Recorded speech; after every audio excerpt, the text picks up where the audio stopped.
Basically, what I'm doing is I'm just having conversations. It sounds real simple. It's a weird kind of thing, but it's conversations with people in my life that are interesting, because most people I know are. Right, right. And it's really just us fucking bullshitting and talking about you and what you do, and just kind of be like, hey, this is me and what I do. So Right. Received my first mixtape from my cousin when I was 5 years old. Nice. So 1985.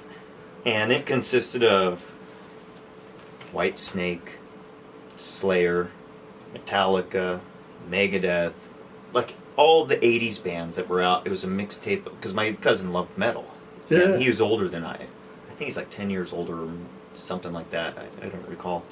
But I remember he gave me a mixtape, and I just, ever since then, love metal. Just, that's what did it. So you're 5, he's like 15. Yeah, yep. And so, like, all the current bands at that point. Yes, it was all the current bands, and... He's like, I'm gonna corrupt you. Yeah, pretty much. You know, and I'll never forget that. It essentially changed my life. It paved a path. So that got you into metal, and then what inspired you to be a musician? The guitar. Okay. I loved the guitar and the metal. I wanted to always play like that. And I picked up guitar. I remember I bought a guitar when I was 9. Actually, I went with my cousin. I had this like $100 gift certificate, and I was like 8 or something like that, 9. And I remember going and buying this cheap electric guitar thing from Toys R Us, and it had a speaker built into it. And it was, it was a piece of shit, but to me it was cool at that time. I didn't know shit about guitars at 8 years old. Right. I just wanted to play the fucking thing. And I remember my parents actually made me take it back, and I wish I never did. Eventually, somehow, like then later, they for some reason, we were in Mexico because we used to go down there a lot. We have a place down there, and so we used to visit a lot out there. Hunting or just vacation or whatever, and they bought me an acoustic, Like a Spanish style? Spanish. I still have the freaking thing. Where is it's it? all fucked up though. Oh, okay. I mean, I broke it. I stepped on it. I was pissed one day and fucked it up, but I kept it still, just because of what it is. Oh, shit. Another piece of shit. But still, it was just, So then I started playing guitar when I was 9. Look at that. Yeah, right. Isn't that great? That's fucking awesome. Yeah, I got real pissed though, and decided to smash it. Right here. I think I stepped on it or something. Oh, like dude. That. Yeah, that's brutal. Yeah, I was really fucking pissed. It happens. Yeah, right? And, So, because I've always known you as a vocalist and a producer, so your first... Man, I've known you like 10 years. I didn't know this. yeah, I know. So a lot of people don't know a lot of shit. That's how that works. But, So you started as a guitarist. yeah. Yeah. Okay. That other guitar... I remember I actually had this... One of my other second guitars was like this, like, Warlock-looking rip-off thing. I think it was even before the Warlock existed. So... Then I got into industrial when I was about 14 or 15. That's the same time as me, yeah. And I was like 12 when I got in it. This, I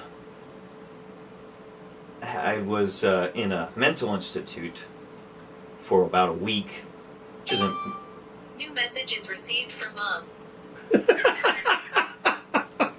Really?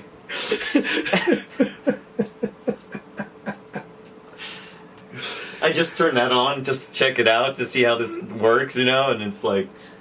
The bad boy image is shot. Yeah, right? Yeah, it's in this mental institution. Message from Mom. Yeah, right? So, okay, I was in a mental institute, and I remember I met this guy there, and he was totally into Manson. I was really during that time, I was actually into a lot of punk rock. I was in the grunge, then I started getting into a lot of punk rock and stuff like that, and I met these punk rockers that lived down the street from me, and they were younger than I was. That's when I heard G.G. Allen, and saw G.G. Allen. That shit was fucking crazy. Live or?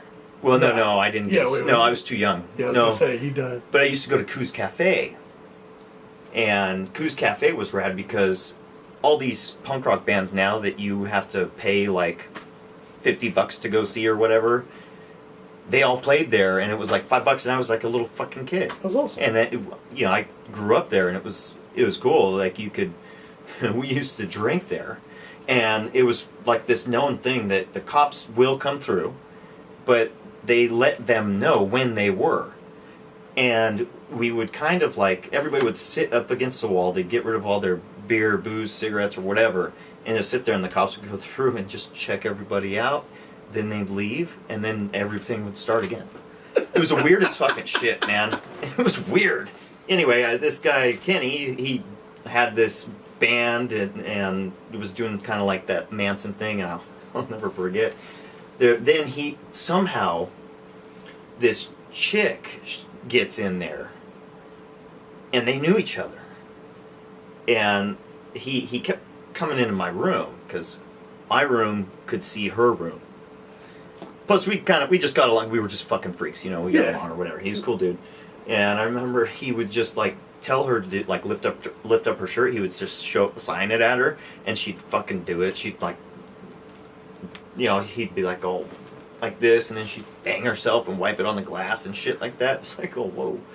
Anyway, he was into Manson. Then I once I got out, I got into Manson, and it went to like I think Psychotica was like around that time. Oh yeah. And then I got into KMFDM and Pig, Ministry, you know, all those Ministry and all those bands. Typo Negative. When I was about 12, also, they started putting me on prescription drugs, right? And I know damn like well. every other kid in America, they were just handing out Ritalin like candy. Yep, it started with Ritalin. And because of the Ritalin, I couldn't sleep. I had less sleep, so then I started getting insomnia and depression. So then they prescribed Zoloft. Then it just went out of control. They were like, I have a book with all this detailed information that shows every single drug that I was on for like a 4 journal? Yeah, my mom wrote it all down. Fuck. And you can even see, I have all my report cards and all that stuff all lined up. And if you look, the very first time I start taking Ritalin, that first report card I get, my very first F. Jesus. Yeah. And you see my grades go fucking way downhill like that, you know, and they're taking me and putting me on, you know, they're trying to say I'm schizophrenic, they're trying to tell me I've got insomnia, I've got this, on and on and on, and prescribe me all these fucked up drugs like Cylert, which is an antipsychotic. Never even heard of that, yeah. Yeah, well, it's old, you know, and the thing is also is that these drugs take time to get out of your system. So what's happening is that they're putting me on a new drug, and then I'm still coming off the other one, but I'm on a new one now, so I'm even more fucked up. Plus, I was using street drugs at the time, you know, just trying to deal with everything. Yeah. I mean, it was fucked up. It was really fucked up. And then I was also rebelling against school and parents, you know, all of it. And where was I going with that? Sorry. It's like I try not, it's a lot of shit that I kind of closed out of my life because I don't like to be back in that place, you know, because it was a really, really bad time. A lot of musicians and artists like ourselves, you know, you start off and you look for a way to channel that whatever negative things are going on and that darkness and stuff like that, and then it helps you get through it. But the result is, okay, well, we're through that now. That's over here, you know. Right. And it's almost like a snapshot of that period of your life. It was almost like, and I was trying to find myself. I mean, I went from being everything. Like, I tried every aspect of whatever was going on. Like, you know, tagger, gangster, skinhead, punk rocker, metal, just like all of it. You know, I just was trying to find myself during that time. So that was, you know, part of it also. But it also introduced, I mean, I've listened to so much music in my life. And, you know, it's always about music for me. Yeah. It's my passion. And which I kind of like, it was shitty, like, well, no, it wasn't shitty, but it was just like a bunch of shit that I went through, but introduced me like to all all types of music. You know what I mean? Like across the board, rap, even like I'll never forget when I heard "Closer" on the radio. Oh yeah. I remember I was in my neighbor's mother's van, driving down the street to do. I think we're going to Blockbuster to rent video games and God, we're fucking movies. old. Like, When that shit existed, right? nobody now with YouTube knows the excitement of Blockbuster on a Friday night. Like, that was Right. the fucking Blockbuster horror section. Yeah, and so it comes on. I mean, it was bleeped out, but it was so straightforward. I want to fuck you like an animal. And I was just like, oh, that is so offensive. I shouldn't be listening to this. I like it. Yeah. And then it was just like that, you know. But I think I was listening to Manson before that. I was definitely, I mean, I'd heard things like Thrill Kill Cult and some of the underground, but Those guys are cool too. They're Yeah. buddies of mine. Met our buddy John down the street. You know, he's always lived there, a neighbor of ours, Yeah. 5 doors down or whatever. And he had a full-blown studio and totally amazing. Like seriously, like I don't know if you remember when we were at Chris Brenna's house, and I started hitting him up on his equipment, going like, "Oh, what the fuck?" Because it was all the same. oh yeah. No, I mean, it was that. like literally like it tripped me the fuck out because I was like back in John's studio, like even to everything, all of it. Yeah. I mean, I was just like, what the fuck is going on? You know, because I know that his equipment left where he was at and went different places. And I mean, I almost like thought like, It's a small world. Maybe Verena got it from. that's where, yeah. I mean, I really thought that. Like, I don't know, you know, but I thought that maybe that there could be that possibility. And anyway, so that during that time, me and John got me into the other aspect of the industry of like mixing, mastering, Like producing. equipment, and doing all that stuff. And that's kind of what changed me Okay. a little bit there also. Then John died. I'll never forget that phone call. It's just like, I'll never fucking forget it ever. And it was like probably one of the most devastating phone calls I've ever had in my life. And then Carlos and I, we kept going. It took us a while for recovery. Yeah. You know, many years. Then, you know, played with a few different bands or musicians, I should say.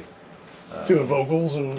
He played guitar and I played vocals, and then we'd meet up with a bass player and a drummer or something like that, and we did a lot of that stuff. Everything was like very depressing around that time because of John passing and not really finding a replacement. You know, I mean, the guy was a fucking phenomenal drummer. Yeah. Like we were. But also, I mean, it sounds like he kind of opened your whole world to yeah. the production element of music, and especially with industrial music, having those skills are almost a necessity. Yeah, you know, it's interesting. I don't know if this is true, but my mom, she goes to me, she says to me, she goes, you know, I don't know if you'd still be alive if John didn't exist in your life. And I was like, whoa, because I was a crazy motherfucker when I was a kid. I mean, I still am, but you know, like, just not a right crazy. You know what I mean? But also, you know, like I was talking about earlier, the medications and stuff like that, that all takes a mental toll on you. Of course. You know, it makes you nuts. We still kept playing, and then eventually I ended up actually alone doing music. This is I'll never forget. I got my first laptop from my father for Christmas, and I actually broke down crying because that was actually the first time I realized that possibly that they may believe in me with what I want to do. Yeah. You know, it was just because it was so hard. So I was always fighting with them about this music thing, and it's just like that's just who I am and what I do. You know, they saw it as whatever it was. It was none of it really makes sense. I mean, it does, but it doesn't. You know, like I get being young and all that stuff, and like, yeah, you're gonna die on drugs, and maybe that's why I'm still alive, because they actually were protecting me more than I thought and understood at the time. And you know, anyway, so it got me a laptop, and I literally like cried on Christmas morning. And Christmas is always shitty for me because there was my grandfather died when I was 8, and he was, you know, a great grandfather, and he was in the Air Force and all that stuff, and he used to always tell me stories, and I don't know, I just had a connection with him. And Yeah. he died when I was 8 and didn't really get to know him, and that Was it on Christmas or something?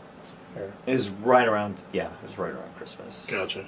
And so I always blame my mother for that, and I didn't understand why at the time. You know, I was just like, you know, thinking that she took him away. I don't know. It didn't make sense. None of it made sense at 8 years old. You don't know what shit. Yeah, I mean, for anybody dealing with that kind of grief, but even as a child, Yeah. you know, it's not gonna. The emotions don't always follow logic. Right. And it took me a while to kind of like figure it out once I understood death, and no matter what, every single person is going to die. And there's nothing you can do about it, but I guess it's how you die. So that was a big changing point. I was in my early 20s when I finally got a laptop. And I knew what I was going to use it for. Music. Got Reason, got Cubase. Started off with Reason and utilized Reason quite a bit. And this is when I was doing everything by myself. Like, Yeah. I just was like... And I bought some, like, cheap-ass... actually, I still have my first MIDI controller. Nice. Keyboard, you know. It was a... So you hang on to your stuff, man. I go through, especially synths. I go through synths nonstop. I mean, I'm always buying and selling. always like to have all of it. Well, not... I shouldn't say all of it, but I like... There's a reason I keep stuff. It's just like... I've owned just about every Nord there is and sold them all. But sure enough, when we were at the rehearsal and we saw the Nord 2 for sale, I'm like... You're going like, oh, I might buy this I again. could buy a Nord 2. Like, I've owned 2 of them already and sold them, Right. but maybe I need it now for who knows why the fuck. Or the Yamaha DX7. That's the one thing I always try to do is keep my gear. Yeah, you do. And, you know, like, even if it doesn't work, I don't give a fuck. Like the Mexican guitar. Yeah, well, that was my first guitar. Well, yeah, you gotta keep that. second guitar technically, but Yeah. you know, but it was like it meant something. You know, that was like I said, it was the first point in life where my parents supported me, and then they didn't. Like, I don't know. I mean, shit was just so fucked up when I was a kid. It was just fucking ridiculous, and a lot of it has to do with like all the pharmaceutical companies, government, and money. Yeah. And I realize that now after all the shit that I've fucking gone through, how much fucking a lot of shit is money driven, and it's fucking bullshit. How unfair life is just because somebody wants a game. Where was that? Christmas, okay. computer, So yeah, Reason. Christmas. So I got first computer. That's when I got into actually making digital music. Are you still using Cubase as your main DAW? Yeah, Cubase is, yeah. I Okay. love Cubase. For whatever reason, I like it better. The timing and the MIDI on Pro Tools is better. Where it's Okay. seems to be dead on to me. I don't know. It's just well, I don't know now. I mean, I haven't used Pro Tools in years. I like Pro Tools for editing, but I do all my writing in Logic, which I've used Cubase, but Logic and Cubase are like this. very similar is what Extremely, yeah. like, yeah, because I've learned, you know, I learned Logic and Pro Tools and Cubase. And Cubase I actually learned on my own. Then I went to school for Logic and Pro Tools, and then it was just like, oh, it's the same fucking goddamn shortcut keys, except I used the middle button here instead of this button here. I mean, once you know signal flow, the DAWs are just a tool. Some have some little features, but I mean, I haven't found one that does. Like I like Logic because for me it's a comfort thing. Right. Because that's what I started on. That's what I learned. You know. I love Logic. I think Logic is amazing. Yeah, I started on Logic in '96. And I love the layer, like you can drop down the, well, I haven't used Logic in a while, so it may be different now, but I remember like seeing that you could just click a button and it drops down automation and you can just draw it in there. Oh, and yeah. then you can drop down and it does this and does that, and it's just like a layer of tracks, but it's for... Yeah, you can Manipulating automate, the track, yeah. you know, your basic pan, volume, things like that. But you can also automate. Most plugins have specific parameters. Like I've been experimenting with the stuff I was letting you listen to earlier. A lot of my production now, I'm automating parameters inside plugins. So there's a Right. movement going on that's very subtle. Like you'll have 16 bars and it's the same thing going, but there's changes. There's that textural layers Right. going on, and that's me automating certain parameters. You know, whether it's a cutoff or something more subtle. So yeah, you could totally do that. But that's what I was getting at. Though is you can automate. You can do that in Pro Tools as well. Right, right. You know? And so like Logic, Pro Tools, Cubase, you know, Ableton, a lot of them have the same functions. I wanted to really get into Ableton because I thought I Ableton need to. was That's really the one I fucking don't know. bitchin'. That's the one I don't 'Cause know. for live shit, like that seems like the program to know. Yeah. Like you load all your stuff in, your samples or whatever it may be, and then you just like go and you can do shit on the fly. A lot of producers are using it, and I've lost gigs. I mean, like I said, I've been on Logic since '96. I've been on Pro Tools since 2003. So I've been using them a long time, and I know them really well. Right. But like, there was a gig where I was going to work at this one studio, and the fact that I had no Ableton knowledge, like I'm better than probably everybody in there on Logic and Pro Tools, but not even being on a novice level, and the Ableton cost me the gig, you know, when they told me that. So you're still producing on Ableton? You loaded everything up on the computer? No, it's Cubase. Cubase, I'm sorry. Yeah. I still doing everything through Cubase. Well, I think we'll wrap it up right there. All right. Cool, man.